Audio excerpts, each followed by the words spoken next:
Welcome to Bestseller TV. I'm Taryn Winter-Brill. We're here with David Newman. He's the author of Do It Marketing, 77 instant action ideas to boost sales, maximize profits, and crush your competition. It's great to have you with us. It's great to be here. Thank you. Thank you. 77, that's a very specific number. How'd that come about? Well, I thought 78 was going to be too many, 76 too few.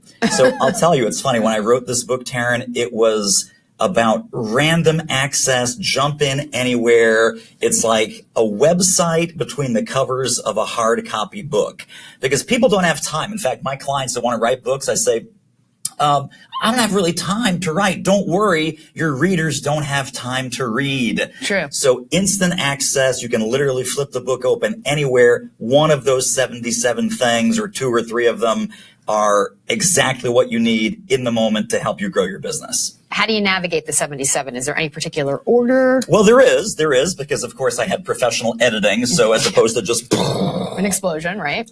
So there are 13 sections in the book. There's also a 21-day marketing launch plan at the end of the book that I know we'll talk about later on. But so you can take it sequentially if you want to.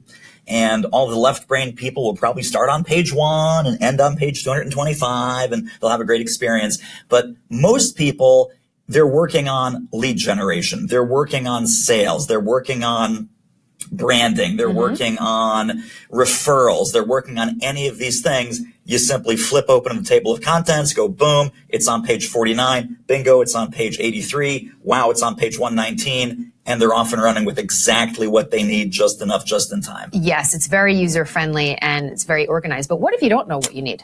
Start on page 1. Okay. Start on page 1. What if you don't know what you're looking for, I guess? Exactly. Well, the other good thing about the book that I think is different than some other marketing books I've heard from readers, that this book, nothing is assumed, and you can literally start from square zero. Now, having said that, I've also heard from some very seasoned entrepreneurs and executives, and they've said, oh my gosh, you have written the handbook for financial services marketing, even though it's not a financial services marketing book. You have written the handbook for selling IT services. Wow. And the book is not about IT services. So because they are very, very specific kinds of strategies, people can pick it up, whether they're a beginning marketer or entrepreneur, an intermediate executive, marketing team, etc., or even very, very advanced. There's going to be something in there for everyone. Well, that's the best praise. I mean, it seems like it's applicable rather to all stages of marketing, whether you're a beginner, whether you're advanced, you need a little tweaking.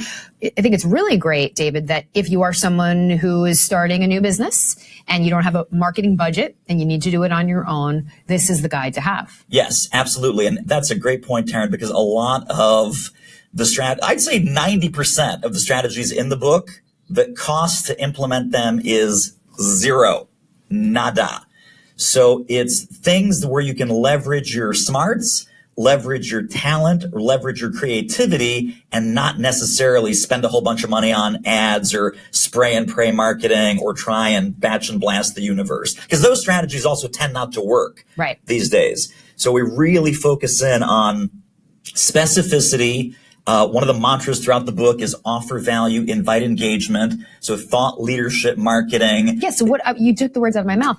This focuses on thought leadership marketing. It really does. What does that mean? So really, that's the only kind of marketing that's left. Is that true? I got bad news for people. So thought leadership marketing, the best way I can boil it down is you need to offer value. You need to prove your value to your prospects, to your future customers and clients before any money changes hands. So that means that we have to focus not on pitching and peddling. We have to focus on helping and serving. And there's such a huge distinction there that I would say the age of mass marketing is over. Everything needs to be laser focused, personalized, intentional, relationship building. And obviously big companies, when I work with big companies, they need to figure out, well, how do I do that kind of relationship building and personalization at scale and humanize our products and services. And there are ways to do that. And I talk about them in the book, but you can't market the same way to everybody. because there's no such thing as a generic solution to a specific problem. And all of our clients and all of our audiences always have specific problems. So that said, David, can you give us an example, a real life example? Let's say a company that's adapted to what you just said, going away from the mass marketing to we need to personalize. So a lot of my work is with smaller entrepreneurial companies, and they will do things like blast their entire network on LinkedIn. Doesn't work. No. They will go out and buy 1,000 postcards or 10,000 postcards, and they will blast out to some mailing list that they bought, as opposed to organic outreach, one-on-one phone calls, texts, emails, handwritten notes. What's that? I'm going to go old school right here. Handwritten notes to people that you want to intentionally befriend so that they become your next client. So, the shortcut is there is no shortcut. It takes work, it takes time, it takes effort, it takes specificity and intentionality to really reach the buyers that you want to buy. Yeah, and I think that's a really important message, especially for someone just starting out who is a small business owner. And they think, okay, with the advent of technology and this idea of email blasts, very tempting. Hit them hard. But it's the opposite. Exactly right. You need to personalize. Exactly right. And, I think the overarching message, and I talk about this in some detail in one part of the book, there's only two things that we need to communicate these days to get our prospects' attention. Number one, I know what you're going through. Whatever that pain, problem, heartache, hassle, challenge is, I know what you're going through. And number two, I can fix it. So if you can have that specificity, that empathy, that relationship, that trusted advisor status, which is another word for thought leadership marketing is trusted advisor marketing. And even what's the definition of that? Trusted advisor is someone who holds their client's interest above their own. And so that's why we need to focus on helping and serving and not take the easy way, hit that publish button, send out the 50,000 email blast. Hope that all the people that we're spamming, well, let me also back up. A lot of times we leave the same voicemail or we send the same email to our prospects. I call that human spam. So you are sending it personally, but all you're doing is copy, paste, send, copy, paste, send, copy, paste, send. Right. Leave 12 voicemails. They're all identical. You're not customizing. You're not personalizing. You're not doing your homework. I mean, these days, and there's all kinds of studies that show this, people are entering the buying cycle. Let's say there's 10 steps. They're entering the buying cycle at step 6 or 7. They've already done research on your website. Right. They've already looked you up on social media. They've already seen your testimonials. They may have even called people that you have on your testimonial blurbs on your website. Right. So we're living in like 3D glass houses right now. You can't fake it. You can't pretend that, we're awesome, because you'll be found out in a heartbeat. Yeah. So what are we doing in our marketing and in our adding value to folks that when they enter that process in step 7, they're ready to buy? They're more optimistic than they are skeptical. Right. And the strategies in the book help you with that. So speaking of these strategies, what is your background? What made you equipped to write down these 77 strategies? So my background is that when I started my entrepreneurial business back in 2002, I made every mistake possible. In fact, I made the good ones twice because they were so much fun. Okay. Stumbled, fumbled, literally hit every brick wall, every dead end, did not know how to market my way out of a paper bag. What was the business? So I went out as an entrepreneurial speaker, consultant, trainer, working with big Fortune 500 companies. Luckily, I started to get a little bit of traction because even a blind squirrel occasionally finds a nut. So I started doing that. And then other speakers and experts came to me and said, well, David, what's your secret? How'd you get big clients like Microsoft and IBM and Merrill Lynch and Bank of America? My initial gut response was, I don't know. I guess I got lucky. Right. But that wasn't really true. So I started looking at what I was doing, throw out the things that didn't work, double down on the things that did work. And then other people said, well, can I just pick your brain? Can we go have breakfast? Can we go have lunch? Can we go have coffee? So I started teaching all of these things to other people for free, just because they were good people. They were struggling. They had the same struggles that I did. Right. And, one of the things, of course, that we often say is write the book that you want to read.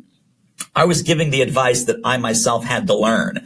So one of the best ways to learn something is to teach others. And that's what I started doing back in 2004, 2005, when my business did start to turn over and did start to elevate and escalate. And then around 2008, I had a pivotal experience where I was working with this insurance brokerage firm, and there was 20 people in the room, and it was a training gig, full fee, like $10,000. I was really happy about that. I walk into the room, and they're all sitting there like this. Go ahead, big guy. Yeah. Go ahead and teach me something. Let's see what you got. At the same time, I was having 2 or 3 different breakfasts and lunches with my entrepreneur friends, and just letting loose on all these ideas and strategies and tactics and tools and scripts. I realized, wait a second, I'm having more fun that week with my entrepreneurial friends having breakfast, lunch, and coffee than I am with this full fee client with the room full of people going like this. Mm-hmm. That was literally the day, Taryn, that I turned down my corporate work, just dialed that back. Really? And then I started to formalize and systematize my marketing for thought leading experts. And then, so for the last 10 years, that's been my entire focus. So what's the difference? You're just doing one-on-one consultations, not speaking to large groups? Well, so I still do a lot of speaking, but then I also do a lot of mentoring and coaching for other thought leading experts, both executives and entrepreneurs. Terrific. Who are marketing their smarts and getting their ideas out into the marketplace. Of the 77, David, is there one that sticks out for you, close to your heart, so to speak? I don't think there is. Because, any one of them could be a game changer depending on where you are in your business. So for me to artificially pick one and say, it's number 43. Yeah. I'm not even sure what number 43 is. But I think the way to approach your marketing is understand where you're strong and understand where you're weak, and then really figure out where do you need to tune the machine. How do you figure that out, though? Well, so one of the things that I ask people is, okay, let's look at the entire marketing and sales cycle from initial contact to signed contract. Where are you stuck? In other words, do you have a hard time getting initial attention from prospects? Oh, no, I have no problem getting initial attention. That's great. We have a first meeting or a first phone call, then they go dark, right? So now your problem is disappearing prospect syndrome. Where'd they go? We had a great meeting. We had a great phone call. Gone. No, that's not my problem. It's getting the second meeting. No, that's not the problem. It's negotiating. I always get beat up on price. They always think we're a commodity. They see us as interchangeable with every other company that does what we do. So they have a distinction problem or a differentiation problem. No, that's not the problem. We just can't close the deal. We have a problem at the very end of that process where everything is going great and we lose out to a competitor, or everything is going great and they say, we don't have the budget for that, or everything is going great and they're like, let's revisit this next year. So wherever you're stuck, beginning, middle, end, etc., where are you stuck in that? And that's where to focus out of those 13 sections in the book. Beginning, middle, end, or crossing the finish line. And it's great because, like you said, you could really find specifically where you are in your process. And the little nuggets or the numbers are, pardon the word, cute. I like the titles. You have things called Nobody Leaves Hungry, Lone Wolves Starve to Death. You even have something called... A lot of food analogies there, right? So, you have something called Sell Like a Girl, which involves Girl Scout cookies. So they pique your interest, and they definitely piqued mine. Last question for you, David, because we are out of time. Because you did mention there are thousands and thousands of marketing books on the shelf in a bookstore. How would you say yours is different? This book is about sales-driven marketing. There's even a section in here called Branding is BS. So a lot of marketing books talk about branding or marketing for the sake of marketing. This is 77 specific strategies, templates, tools, scripts, ideas, principles, and practices that ring the cash register. So it is not marketing for the sake of marketing. It's marketing that drives sales, and we've left everything else out. It's true. And it's a very easy read, and it moves. I can't wait for 78th tip, 79. I assume there's more that got left on. 78 and 79 might be coming soon. Ooh, little teaser. All right. Well, thank you for being here, and we look forward to it. Thank you so much. If you'd like more information on the book, just check out our website, c-suitebookclub.com. That's c-suitebookclub.com. I'm Taryn Winter-Brill. Thanks for watching. We'll see you next time right here on Bestseller TV.